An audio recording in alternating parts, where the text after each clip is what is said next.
Hey friends, no doubt you clicked on this video because you wanted to hear how a pretty baby mama is like a BMW 740Li. But before I get into that, let me do a couple things. First of all, I want to make this video and speak to you as my parents spoke to me when I was young, and they were helping me to understand the facts about relationships. Relationships are a serious topic, and when you are early in your life and even later in your life, but particularly early in your life, there are certain decisions you can make that can have irrevocable consequences throughout your entire life. So let me just speak to you as I would speak to one of my own children and give you some hard facts that may be hard to accept, but they're true. So a pretty baby mama is like a BMW 740Li. And let me first tell you about my experience in purchasing a BMW 740Li. The L is for the extended series or the extended model of the 740. The 740i Li is the longest. It's longer than a regular 740i, BMW 740i, and brand new. Those cars, I believe they run somewhere between 90 and 100 grand that you might pay with it fully decked out with all the options, or maybe more than 100 grand. I don't know, because when I bought my 740Li, it was not brand spanking new. It had some miles on it. Not a huge amount, but it still had some miles on it. And it had been previously owned. I can't even tell you, if it was, how many owners, how many people had been in it, driving it. And it had some slight things that they had to take care of and sort of try to deal with to make it acceptable for me to purchase. Some things, not anything major, but some minor things. So with that, not being brand spanking new, some things they had to adjust and modify on it to try to get it as much as they could, up to par condition. It's a good car. I like the car, but they had to take quite a bit, thousands of dollars off of that price. Basically, it had depreciated from the original price of a brand spanking new BMW 740Li. So where am I getting with going with, a pretty baby mama? Those of you, hopefully, the baby mama is ladies who have gotten pregnant and had a baby out of wedlock. That's baby mama.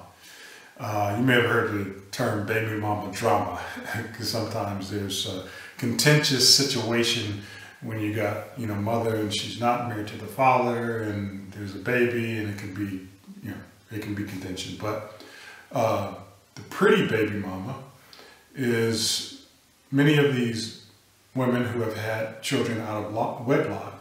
They are still very attractive, physically attractive, many of them. But for lack of a better word, they do not carry the same,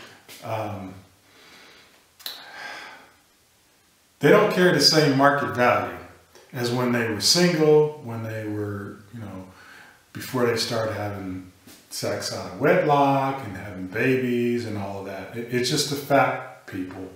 You may not like it, But when you have a woman who is young and virtuous and has not, been having sex and having babies, she commands more respect from prospective suitors, gentlemen that might be interested in her.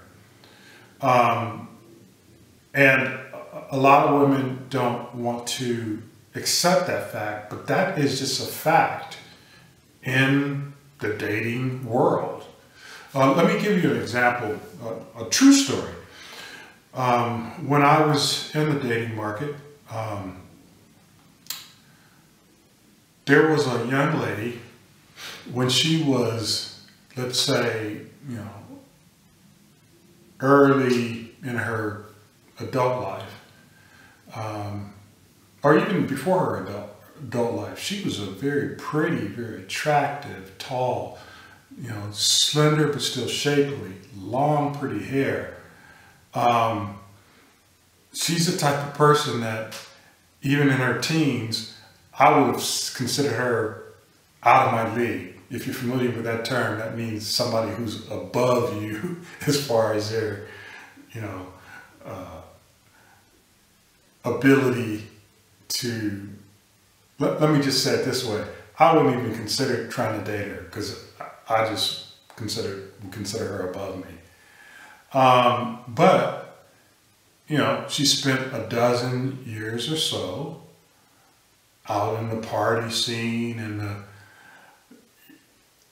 let me clean this phrase up.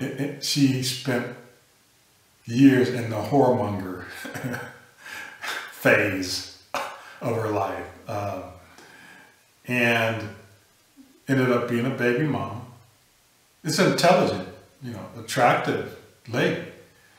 But by the time, I would imagine early on, 18 or so, 18 years, I would imagine she wouldn't even been interested in me as far as dating. And she, I knew her, but she never showed any interest in me. But, give a dozen years or so, when she got tired of the whoremonger phase and it was, had a baby and the baby mama and stuff, she was still somewhat attractive, but there were years, just like on my 740Li, there was a miles on it. She had some years on her, and she had some, at least a couple issues, baby mama, and there was a pronounced aggressiveness. There was a vibe that was more aggressive. Sometimes when you're out there and you're partying and you're doing the wild thing for years, it can leave you in a situation as a woman where you're not ready to be submissive. Even if you want to get married, you're not ready to be submissive to a strong, real man. And me being sort of a mild-mannered person, I definitely didn't need somebody with that kind of vibe going on. But where am I going with this? Well, after, a dozen years or so had rocked on, I had finished college. I had worked my way into an IT management job. I had bought my first house. And by that time, the thing had shifted. I wouldn't even been interested in taking her to coffee for coffee and donuts. But she now was interested in me. But, y'all may say, oh, you're just being selfish or arrogant. That's just how it is. If all this time she wasn't interested in me till she puts, some miles and some partying and some years and the baby mama, just imagine there were also young ladies who had maintained their virtuousness, who were more submissive, who did not have the baby mama drama, who were also interested in me at the same time. Who would you pick? If you're weighing this thing out. So here's the deal. I want to encourage you, and let me tell you, this thing weighs differently between men and women. Of course, it's bad for men to do the same kind of thing, but women, it weighs even more heavily on them, not to make excuse for men or women. Women, you are at your peak of, for lack of a better word, market value from, let's say, 18 to at least your mid-20s. Men, as I've mentioned in another video, by the time I start, hitting my stride and successfulness in my career and, buying a house, in my late 20s, even in my mid-20s, as I start to establish myself in my career, in finance, in my mid-20s, late 20s, 30s, 40s, 50s, I was finding young women in their 20s and 30s still interested in me, and not just, interested to try to, which wasn't going to happen, but try to have some kind of hookup, but I mean, seriously interested in, like marriage. But in any case, let me just tell you that, again, the decisions you make early in life, it can affect and have repercussions for the rest of your life. So think about what you do. And especially you ladies, if you're interested in being married, don't, put it off and put it off. When that solid man who is kind, a good provider, meets your basic criteria, and I don't mean, your dream list, but meets your basic core needs.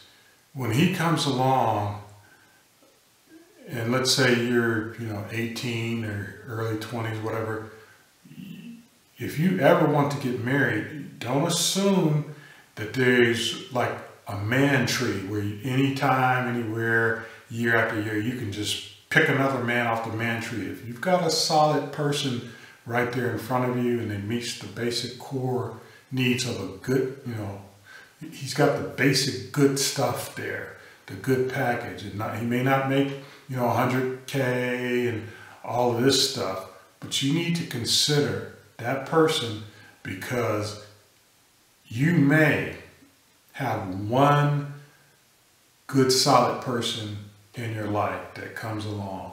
And if you play this game that, or maybe it's not a game for you, but you just assume you've got 5 years, 10 years, like my girlfriend told me. Last I saw, I don't think she ever got married, as far as I know. And, that's fine, but if you want to be alone the rest of your life and never marry, you need to consciously do that and know what the ramifications are. If you ever want to get married, just skipping over just because you're young and in your early 20s and skipping over how you got your other goals, skipping over them thinking that you by and by later on that you could just find, all this pool of great men, good catches. Even if you find them, you've got to realize that just like that BMW I bought, those guys who got $100 grand that they can just lay down, the top tier of guys making those kind of finances, they're not necessarily going to be interested in a pre-owned BMW that's got, some years on it and some miles on it. What am I trying to say? Well, the guys that you get when you are at the top of your market value in your early 20s, let's say,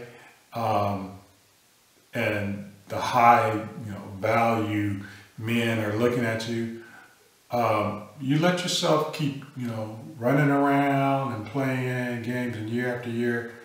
Well, they're going to look at you potentially like a pre-owned, a used vehicle, because there's always a fresh crop year after year of new women, the newer models, who are coming of age.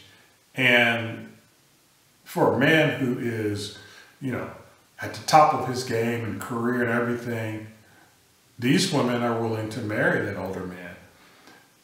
I know it doesn't sound fair, But the reverse isn't necessarily true. A successful woman in her, 30s or 40s or 50s, the young 20-something-year-old men aren't necessarily looking to marry a more mature woman. I know you say, oh, there's some cougars out there, but I'm talking about marry and stay married for year after year, for a lifetime marriage. It's usually the older guys who will marry the younger women, and that will work, and usually it's not the other way around. All right, so consider the things I said. Hopefully don't let your emotions and anger make you ignore what I'm saying. Consider what I'm saying and make the right decisions.